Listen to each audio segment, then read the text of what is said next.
anstrengend. Ich mag das Zeug echt nicht. Galileo sagt, dass es die gefährlichste Brücke der Welt ist. Oh fuck ey, hier wird's echt krass.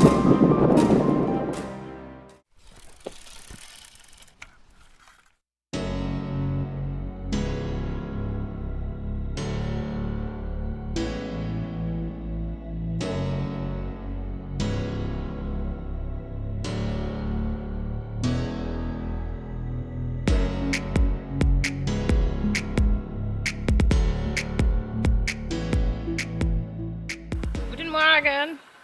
Guten Morgen, herzlich willkommen zu einem neuen Video von uns.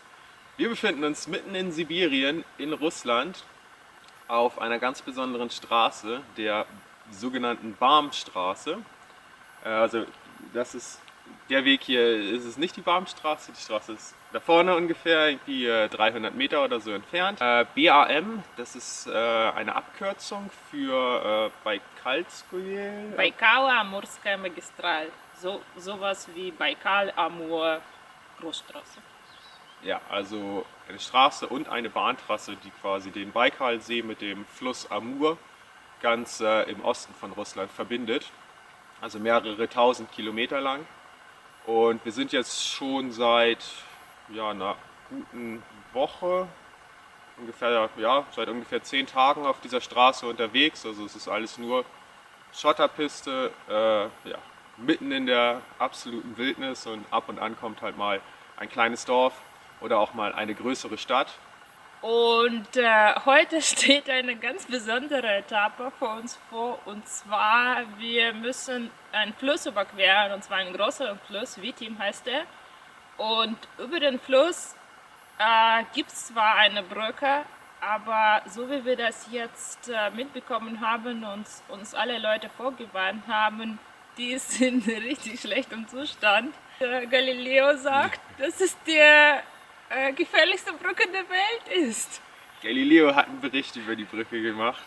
Ja, das ist jetzt unsere heutige Mission, glaube ich, rauszufinden, ob diese Brücke wirklich die gefährlichste Brücke der Welt ist. Ich denke, wir werden auch noch mal uns ein paar Leute schnappen und die auch noch mal ein bisschen interviewen und ein paar Meinungen einholen und vielleicht ein paar Geschichten von dieser Brücke. Und wird, glaube ich, ein ziemlich spannender Tag.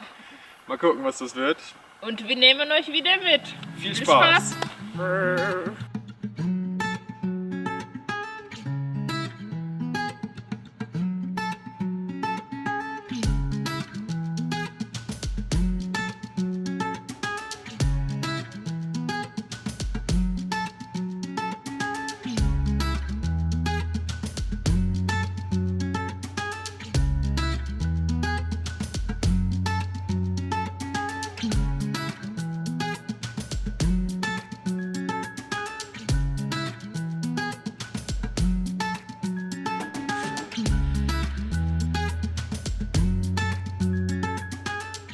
So, unsere Thermoskanne, wir haben uns, wie in letzter Zeit eigentlich fast immer, schon abends Wasser gekocht und dann aber keinen Kaffee draus gemacht, wie ihr jetzt denkt. Das ist kein Kaffee, sondern das ist ein Kaffeeersatz. Das ist Muckefuck, heißt es, glaube ich, auf Deutsch, so, im Slang. Also das ist aus irgendeiner Pflanze irgendwie. Wegwarte, glaube ich.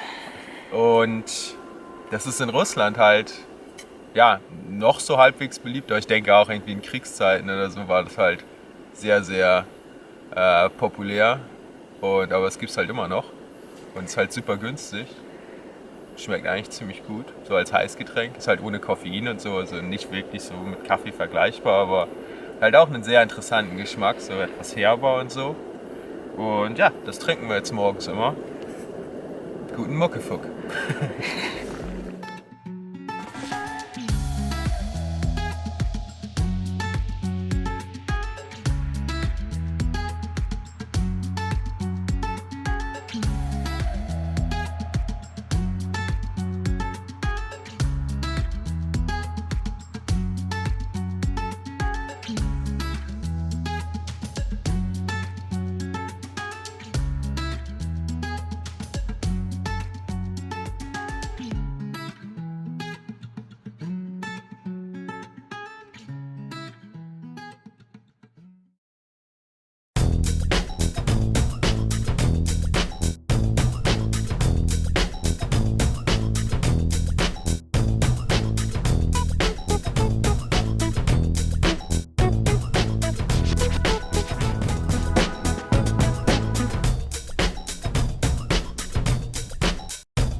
Los geht's. Kurzes Stück zurückfahren auf dem Weg und da vorne ist doch schon wieder die Hauptstraße, die BAM. Sehr schön. Also, so sieht's hier aus. Seit Wochen feinste Schotterpiste, wobei man definitiv sagen muss, dass wir deutlich Schlimmeres gesehen haben. Hier ist es verhältnismäßig echt sehr, sehr gut und es lässt sich eigentlich bis jetzt noch ziemlich gut fahren. Mal gucken, was der Tag bringt.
Wunderschön, absolut geniale Landschaften, wirklich, also unglaublich. Und jetzt kommt zusätzlich auch langsam noch der Herbst dazu, das heißt, die Farben, werden so schön. genau, es wird langsam so braun, rot, die Bäume, die Blätter, wunderschön und auch die perfekte Zeit, um hier zu sein. Es ist jetzt Anfang September und ja, vor ein paar Tagen kam der Herbst dann jetzt so langsam, also es ist jetzt so eine Woche ungefähr, denke ich, Übergang von Sommer zu Herbst.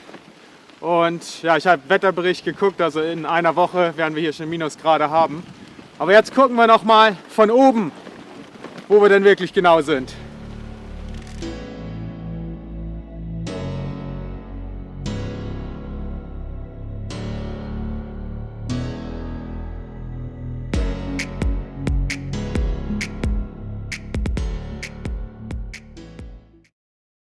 So, hier geht's langsam schon los. Das ist natürlich noch nicht der V-Team, das ist hier irgendein kleiner Bach. Aber ja, die Brücke sieht auch schon ganz gut aus, oder? Boah, diese Brücke sieht echt ganz abgefuckt aus. Это Россия. Das ist Россия. О, Россия, вы что? Да,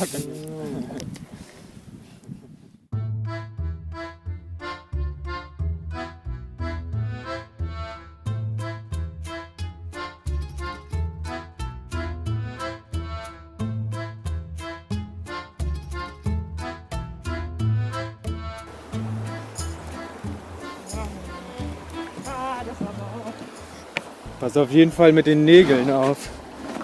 Ah, fuck. Ich bin hier schon reingefallen. Shit. Hey, da geht's tief runter.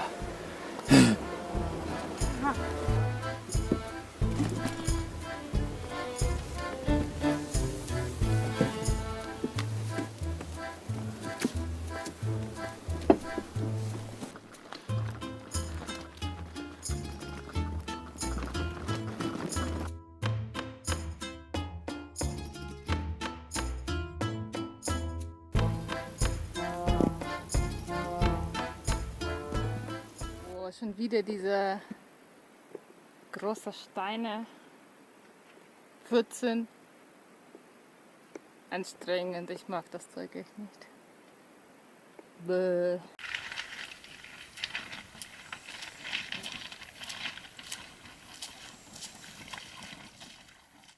Na, was sagst du? Zur Brücke, die kommt, zur Straße, die jetzt da ist. Ja, also die Straße ist auf jeden Fall irgendwie doch jetzt ein bisschen schlechter geworden. Wir werden wahrscheinlich doch noch einen Moment länger brauchen bis zur Brücke, aber es sind auch nur noch irgendwie 12 Kilometer, glaube ich, oder weniger. Also 13 Kilometer haben wir. Also die Hälfte haben wir geschafft. Daher, ja, passt das alles, ist noch früh. Kriegen wir auf jeden Fall heute hin, die Flussüberquerung. Und ja, ich bin gespannt. Wir hatten jetzt eben ja, 2 Brücken quasi. Ne? Die eine war ganz okay, die haben wir glaube ich gar nicht gefilmt. Aber die davor, die war auch schon echt ziemlich wild. Und die war halt, keine Ahnung, 10 Meter lang oder so. Jetzt kommt halt sowas in 500 Meter lang. Ja, das wird schon eine andere Nummer. Ja, ich bin auf jeden Fall auch ein bisschen aufgeregt, definitiv.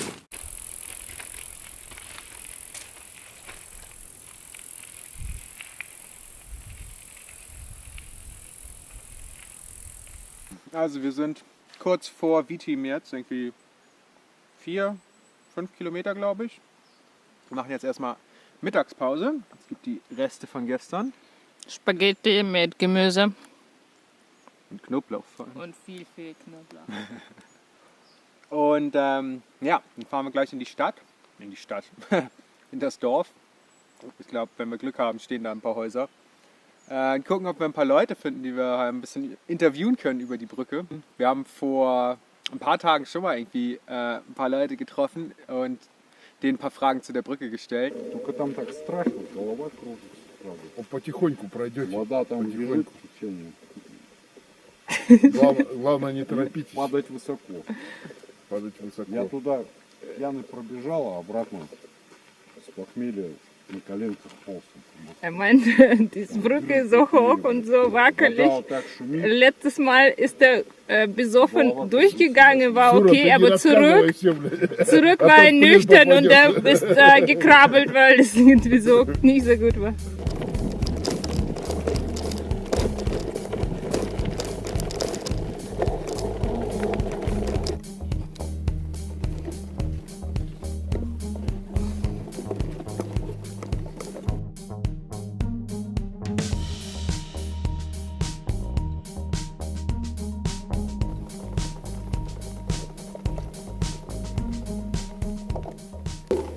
Из Германии.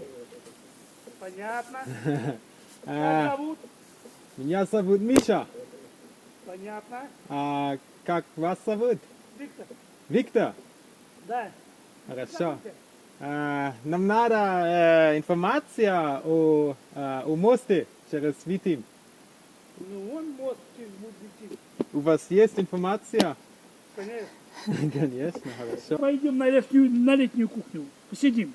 Der lädt uns zum Где вы kurzen будете хотите Unterhalten. ночевать? Спасибо. После моста. Да зачем здесь оставайтесь? Er lädt uns hier zu übernachten.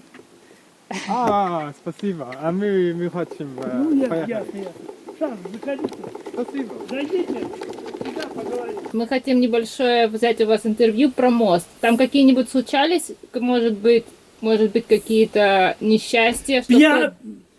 Пьяные были, но не падали. Не падали. Не падали. Ist keinem Так, Leben gekommen. про мост что говорю? Ein großes Auto, Ural heißt das, irgendwie über die Brücke gefahren und nach ersten irgendwie 50 Meter ist das Reifen geplatzt. Und die mussten dann Reifen wechseln. Und die quasi rechts und links keinen Platz, die mussten da rüberkrabbeln, Reifen abholen und das hat 5 Stunden gedauert, das Reifen zu wechseln auf der Brücke. Wurde sie irgendwie renoviert in den letzten Jahren? Обновляют иногда? Нет. Там же считается Забайкальский край, Ага. а здесь Бурятия. У них денег нету таких сумм. Родственница у меня еще была в этом самом, в Австралии, тетка. Ложка горчицы и специи. На 3 дня и их можно есть. Спасибо за картошку, спасибо за чай. Спасибо большое. Живите, Спасибо. живите. Das war Viktor. Sehr Und seine schön. Lebensgeschichte. Sehr gut. Ja, wir waren eine gute Stunde bestimmt, oder? Ja, aber nicht länger. Ist jetzt 3 Uhr. Aber sehr gut. Er hat uns ein paar gute Informationen gegeben, auch über die Straße, wie es weitergeht hinter der Brücke. Da hört es natürlich noch nicht auf, dieses Abenteuer, sondern ja, hinter der Brücke geht es vielleicht womöglich erst richtig los, weil da kommt dann ein Dorf, Kuanda, in irgendwie 30 Kilometern, glaube ich. Und danach ist 120 Kilometer nichts bis nach Novu Chara. Die Straße soll auch wieder nicht so gut sein. 1, 2 Flussdurchquerungen wird es auch geben, wo die Brücke kaputt ist. Wo wir auf der Eisenbahnbrücke irgendwie überqueren müssen, hat er Das hat gesagt. er gesagt, ja. Also ja, hat uns ein paar gute Tipps gegeben. Sehr schön. Jetzt gucken wir uns mal die Brücke an. Die sieht hier vorne zumindest echt gut aus. Aber man sieht da vorne ein bisschen weiter auch schon, dass da doch ein bisschen Holz irgendwie hochgesplittert ist. Ein bisschen kaputt wird sie sein. Rechts ist die Eisenbahnbrücke. Die sieht natürlich noch besser aus. Aber da kann man nicht rüber, natürlich. Deswegen geht es hier lang.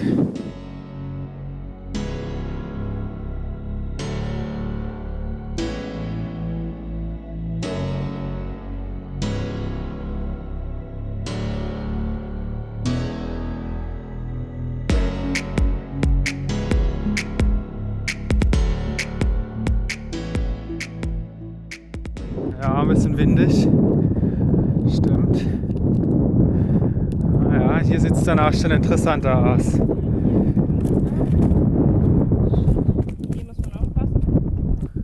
В центре дороги есть, а здесь только дорог нет в один направление. Так оно и есть. Плохие дороги, никто их не делает, мост плохой. То сожгут А его. вы по нему иногда ездите? Ну, у нас это бензовозы возят, а так никто не ездит. Мужики боятся.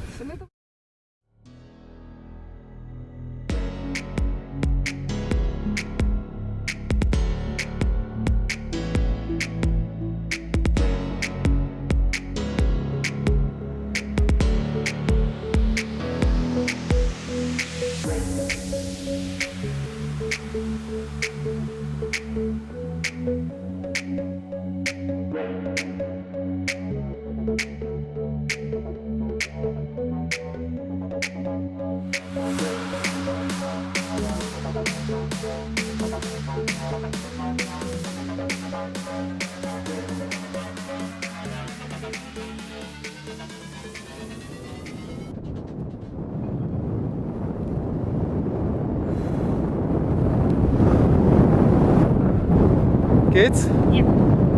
Aber es ist echt windig. Super windig. Gelände. Boah. Fuck. Und ein bisschen liegt noch vor uns.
Ja, es geht, aber es ist echt, das bewegt sich, es ist sehr windig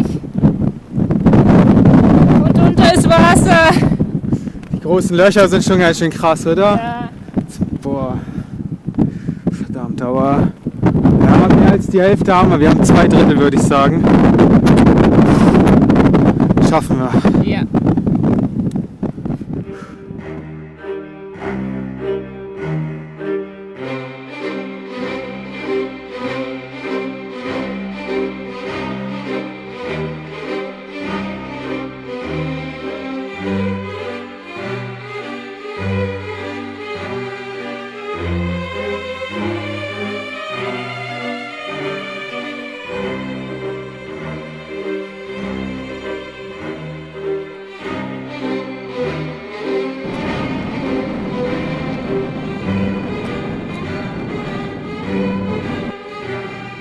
Was mache ich hier?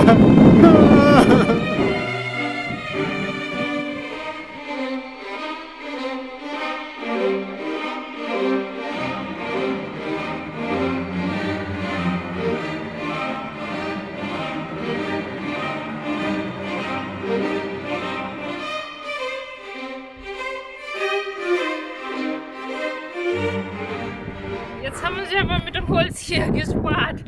Es wird weniger und weniger Holz, mehr und mehr Löcher. Oh, wir haben es gleich geschafft. Oh, weiß nicht. 30, 40 Meter noch. Ja, meine Pfoten. Meine auch, vom Bremse anziehen. Meine Hand verkrampft hier auch richtig. Die ganze Zeit die Bremse angezogen. Oh, Scheiße.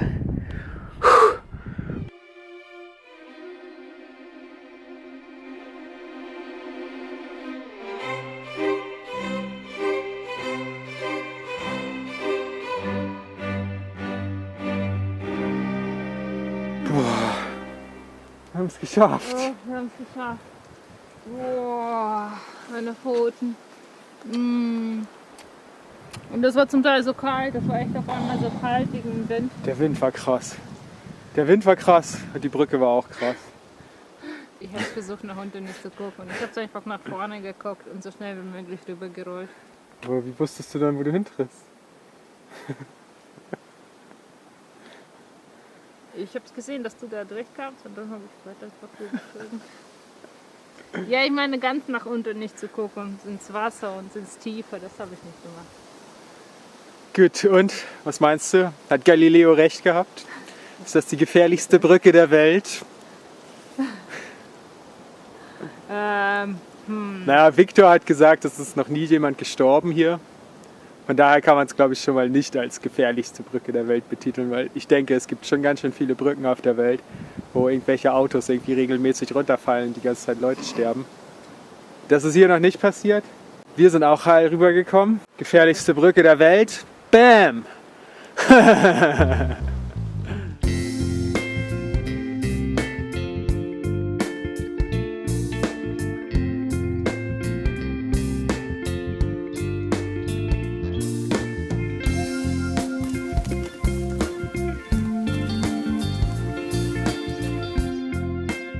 Hier bauen wir unser Zelt jetzt auf. Ziemlich cooler Platz. Mit einer echt geilen Aussicht. Wir sind hier an so einem kleinen See. So stellt man sich Sibirien doch vor, oder nicht? Das sieht doch einfach nur sowas von genial aus. Einmal unten in die Kommentare schreiben, was ihr davon haltet. Das ist doch wohl einer der schönsten Orte der Welt hier, oder was? Boah, noch schöner! Juhu!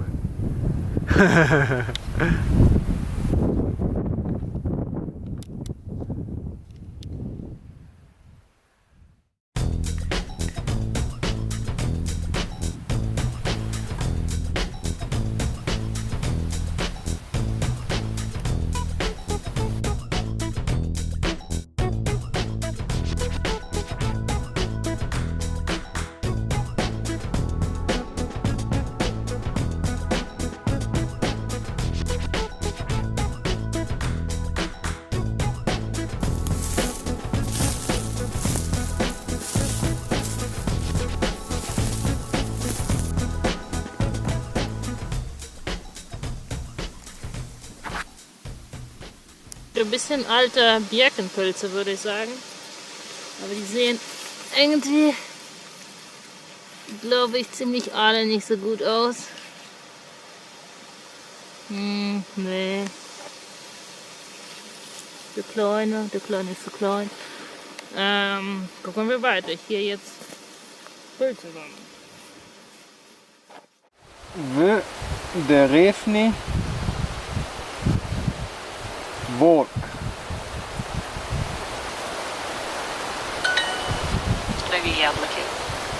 W Travé Jabloki. Okay, ich mache meine Russischübung mit der App Duolingo. Das ist eine Gratis-App, mit der man ganz viele Sprachen lernen kann. Ich habe jetzt ein bisschen das Problem, dass man dafür Internet braucht. Und wenn man Freunde dazu einlädt, dann bekommt man quasi wie eine Woche so einen gratis Premium-Zugang. Ich habe Olga jetzt eine Woche eingeladen, sodass ich jetzt eine Woche quasi ohne Internet lernen kann. Problem ist ja, danach ist das wieder abgelaufen. Deswegen ist unten in der Videobeschreibung ein Link und wenn ihr über den Link euch anmeldet, einfach nur einen Account erstellt bei Duolingo, dann bekomme ich eine Gratiswoche zum Lernen und kann mein Russisch noch besser, noch schneller verbessern. Vielen Dank und ihr könnt halt auch eine Sprache lernen. Also es gibt alle möglichen Sprachen, das ist ein echt gutes System. Ich bin da jetzt seit 70 Tagen oder so, glaube ich, dabei und ja, jeden Tag und man sammelt Punkte und all sowas. Das ist auch so ein bisschen spielmäßig aufgebaut. Bringt Bock. Ja, vielen Dank. Checkt das mal aus.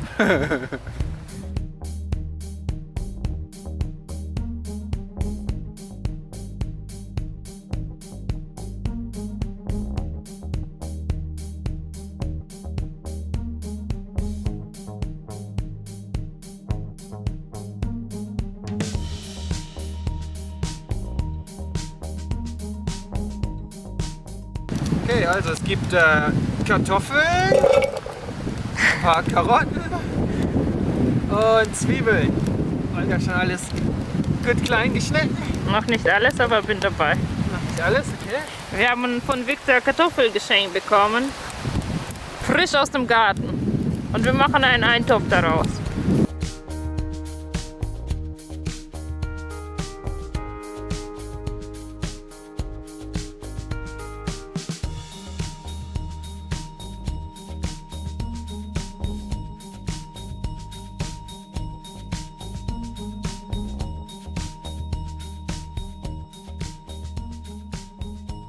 Okay, gut. Also das Essen ist, ja, ein Topf ist fertig. Olga schnibbelt noch einen Kohlsalat. Es ist jetzt auf jeden Fall echt ein bisschen windiger geworden. Also auf der Brücke war es halt auch mega windig. Das war echt extrem. Ja, was meinst du? Wie war die Brücke? Darum geht das Video eigentlich. Das hat, glaube ich, jetzt wirklich den Großteil des Videos eingenommen. Halt diese Brücke, die V-Team-Brücke. Was meinst du? Ja, ich fand, das war nicht die gefährlichste Brücke der Welt. Ich habe es irgendwie das schlimmer mir vorgestellt. Aber mit dem Wind in dem Kombo war das echt anstrengend. Ich glaube, ohne Wind wäre es echt Kinderspiel. Ja, wir haben natürlich echt schon ein paar wilde Straßen und so weiter hinter uns auf unserer gesamten Reise, aber auch insbesondere in Russland. Im Endeffekt müssen wir eigentlich froh sein, dass es eine Brücke gibt, dass wir unsere Räder da nicht durch den Fluss schieben müssen, so wie das halt beim Bargosin-Fluss irgendwie vor 3 Wochen oder sowas der Fall war.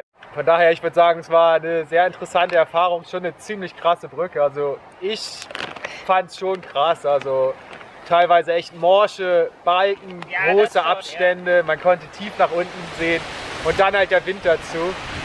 Ja, schreibt mal in die Kommentare, ob ihr über die Brücke laufen würdet, mit euren Fahrrädern fahren würdet, mit dem Motorrad fahren würdet oder sogar mit dem Auto fahren würdet oder die Königsdisziplin, ob ihr hier LKW. mit eurem LKW rüber donnern würdet. Genau, das machen die Leute nämlich auch. Ja, schreibt es in die Kommentare, gebt einen Daumen nach oben für das Video bitte, abonniert unseren Kanal und erzählt euren Freunden und Familie von unserer Reise. Vielen Dank, wir sehen uns im nächsten Video. Ciao. Gut, до свидания. До свидания.